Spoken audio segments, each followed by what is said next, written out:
first, what is an organelle? And so an organelle is a small membrane-bound structure within a cell that carries out specific cellular functions.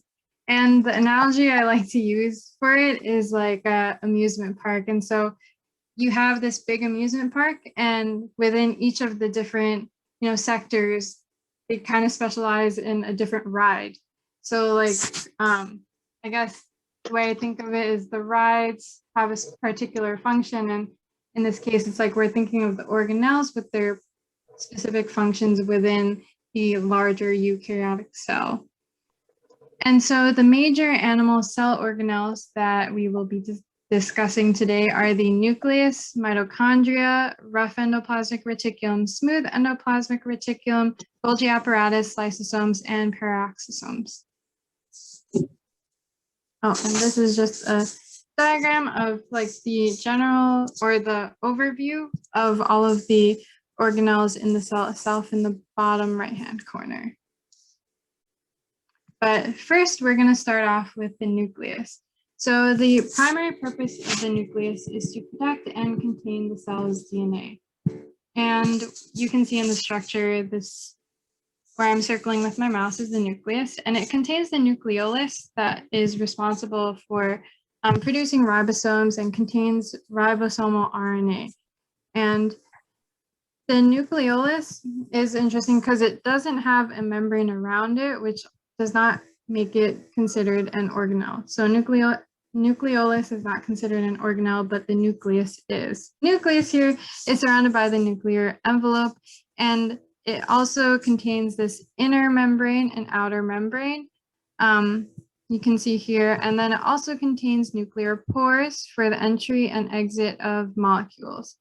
And usually, like these molecules are relatively small and also require signaling in order for the cell to know which things are to go out or to go into the nucleus. We're going to go on to the next slide. And so, as you can see here in the diagram, we're now continuing down from going out of the nucleus into the endoplasmic reticulum. And the endoplasmic reticulum is made out of two types. So there's the rough endoplasmic reticulum, this portion closest to the nucleus in this diagram, and also the smooth endoplasmic reticulum, which is on the right-hand side of this diagram. So the rough endoplasmic reticulum is called that way because when you look under a microscope, you see all of these little dots that make it kind of like a rough edge. And so those little dots are the ribosomes.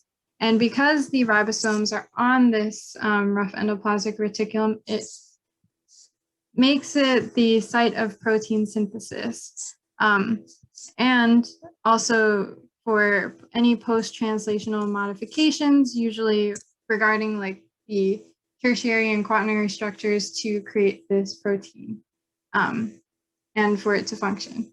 And on the other hand, here we have the smooth endoplasmic reticulum, which instead is actually responsible for synthesizing lipids. So, for example, steroid hormones that get sent as messages throughout the body. Also, it is responsible for metabolizing carbohydrates and also detoxifying drugs and toxins. And so now we're going to go into the next part of this, pathway, which is the Golgi apparatus. And the Golgi apparatus, as you can see in this diagram, we kind of started from the nucleus, then we went down to the rough endoplasmic reticulum and the smooth endoplasmic reticulum, and now we're here in the Golgi apparatus in the green. But it's found near the endoplasmic reticulum, and it is a set of stacked stacks. The main function of the Golgi apparatus is to modify proteins that are made in the rough endoplasmic reticulum.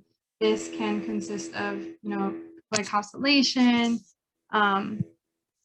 adding phosphate groups, adding sulfate groups, really doing those little extra additions to the already made protein from the rough endoplasmic reticulum. And it also sorts and sends proteins to their proper destinations. So from the Golgi apparatus, it will bud off, like a vesicle will bud off from the Golgi apparatus. And this vesicle can either, well, it can go to many locations. It can either go to the lysosome, it can potentially also be secreted out of the cell, or it could also end up just on the cellular membrane itself. Nucleus, the endoplasmic reticulum, and the Golgi apparatus down to the lysosome. Like this pathway is considered the endomembrane system. And then also going from the endoplasmic reticulum, the Golgi apparatus, and the secretory vesicle, that would be the secretory system. Just for, just to know, because usually there is a question on the MCAT that will deal with a secretion of some sort of molecule. So I think this is very useful to understand just the pathway for this. But to go on to the next slide.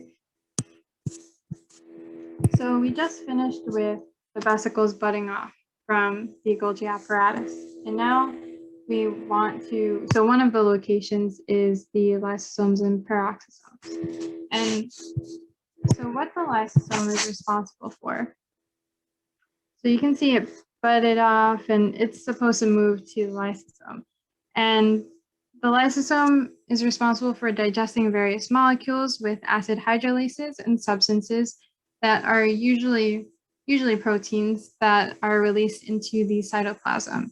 So the two main types it performs are autophagy. So this is defined as self-eating, because it would be, old structures in the cell that are being digested by these lysosomes. For example, like if you're thinking an old mitochondria, so the mitochondria would be broken down, and the building blocks would be able to be used to create new mitochondria in the future by the cell.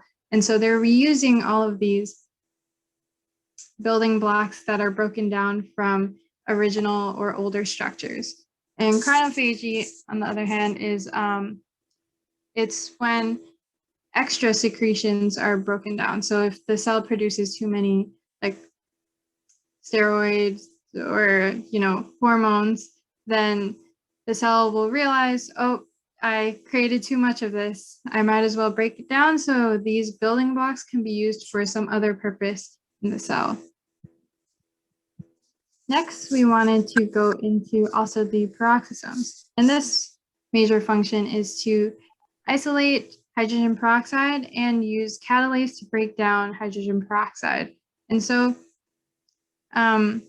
usually, it helps protect the cell from reactive oxygen species, which originate usually from fatty acid breakdown, or also other processes that release these. So the peroxisomes are really helpful for protecting the cell from all of these reactive species that could cause more problems in the cell.